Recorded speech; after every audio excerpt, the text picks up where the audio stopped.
Looking for a protein-packed, fiber-filled vegetarian recipe? Then this dish is just what you need.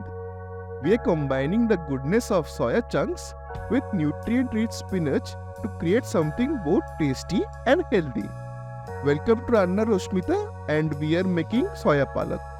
Let's kick things off with soya chunks. They are an awesome source of protein and fiber. Soak them in hot water for about 5 minutes until they are soft and spongy. Then drain them and give them a good squeeze to remove any excess water. Now for the spinach, we have already blanched it in hot water for 2 to 3 minutes to keep that vibrant green color. Toss in a couple of green chilies and a splash of water. Then blend it all into a thick puree. This will be the rich green base for the dish. Next, let's get the curry going. Heat some refined oil in a pan and throw in some cumin seeds or jeera, a pinch of hing, along with some ginger paste and garlic paste. Fry them on medium heat until you get that nice fragrant aroma.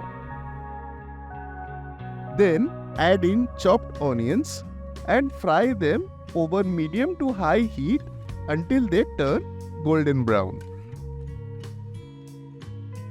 Once the onions are ready, add in the spinach puree along with a pinch of turmeric powder and some salt to taste.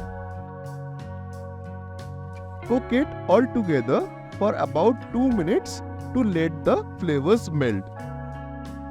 Rinse out the blender with a bit of water and pour it into the pan. No need to waste anything.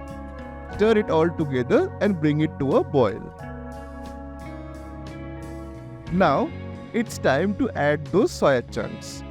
Mix them in well so they can soak up all the flavors. Let everything cook for 2 to 3 minutes. If the gravy feels too thick, just add a bit of water to adjust it to your liking. Let the dish simmer for about 5 minutes so all the flavors really come together. When it's done, take it off the heat, sprinkle in some garam masala for extra warmth of flavor, a little fresh cream for richness, and a squeeze of lemon juice for nice tangy kick. Give it one last stir and your soya palak is ready to serve. Enjoy this delicious, healthy dish with some hot chapatis, parathas or a bowl of steamed rice.